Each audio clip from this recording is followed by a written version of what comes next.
네, 군 당국이 공무원 A씨가 북한군에 피격당한 경위를 설명했는데요.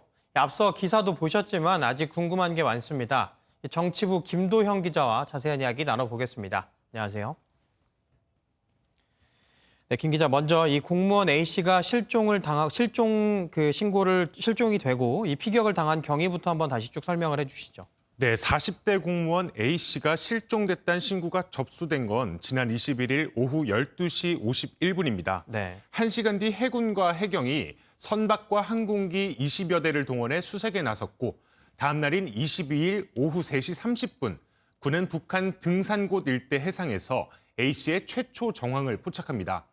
이때부터 북한은 실종자의 표류 경위를 확인하면서 월북 진술을 들은 것으로 보이는데요. 예. 6시간 뒤쯤인 9시 40분 A씨를 결국 사살했고 10시 10분경 시신이 불태워졌다는 정황이 포착됩니다. 예. 군 당국은 실시간으로 상황을 청와대 위기관리센터에 보고했고 A씨의 피격 상황이 첩보 수준으로 보고된 건 10시 30분입니다.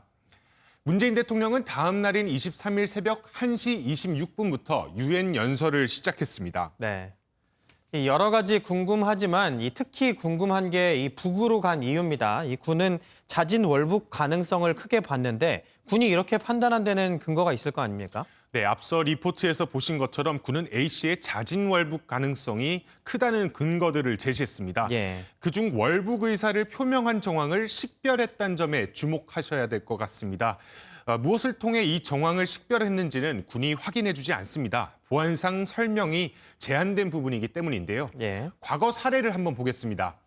지난 2019년 11월 정부가 북한에서 16명을 살해하고 내려온 북한 주민 2명을 북송한 적이 있습니다. 북한 주민이 범행을 저지르고 남측으로 도망온 사실을 우리 정부가 어느 정도 파악하고 있었다는 건데요. 예. 우리 군이 가진 여러 감시 장비를 통해 포착된 SI라고 불리는 특수 정보로 파악했을 가능성이 커 보입니다. 네. 그런데 이렇게 A씨가 자진 월북 의사를 밝혔다고 했다면 사실 북한이 이렇게까지 했어야 됐나 싶기도 하거든요. 네, 맞습니다. A씨가 북측에서 발견된 정황이 포착되고 실제 총격이 이루어지기까지 한 6시간 정도 걸렸는데요. 예. 이 사이 군 당국은 북한의 해군 지휘 계통에 지시가 있었다고 추정했습니다. 예. 상부 지시가 내려지고 북한군 단속정이 내려와 실종자에게 사격을 가했다고 설명했습니다. 예. 즉 우발적 상황에서 총격을 가한 것이 아니라 고의적이었다는 의미입니다. 예. 군 당국은 북한이 국경지대의 코로나 방역 조치와 관련해 무단으로 접근하는 인원에 대해 무조건적인 사격을 가하는 것으로 판단된다고 분석했습니다. 네. 그러니까 상부의 지시가 있었다 이렇게 추정이 되는 건데 북한에서 이 코로나19가 그렇게 심각합니까? 이 월북하겠다는 민간인을 사선할 정도로? 네, 일부 탈북민들은 북한이 접경 지역에서 북한 주민을 제외하고 접근하는 모든 사람을 사살하는 것을 원칙으로 하고 있다고 말합니다. 예. 네, 북한의 코로나 상황이 어떤지 탈북민 단체 관계자들의 얘기를 한번 들어보겠습니다. 예. 김정은이가 그 코로나에 대해서 굉장히 예민해 있는 것만은 사실이고 아직 그 비상방역이라 하고 지금 그 수해 난 곳에 이제 보면은 코로나 방역을 통과된 다음에야 거기 사람들을 투입한대요. 네, 시신을 해상에서 불태웠다는 점도 같은 맥락으로 이해됩니다.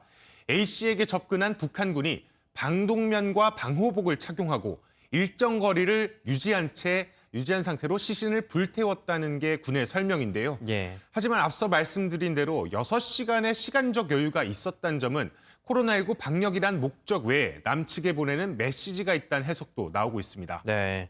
남측에 보내는 메시지라면 어떤 의도가 있었을까요? 네, 앞서게 북한이 남북 연락사무소를 폭파한 이후 경색된 남북 관계를 풀어보기 위해서 우리 정부는 코로나 방역 등 여러 가지 제안을 했었죠. 예. 이런 제안들에 대해 대화에 응할 생각이 없다는 거를 간접적인 답변으로 내놓은 것이 아닌가 이렇게 해석할 수도 있을 것 같습니다. 네.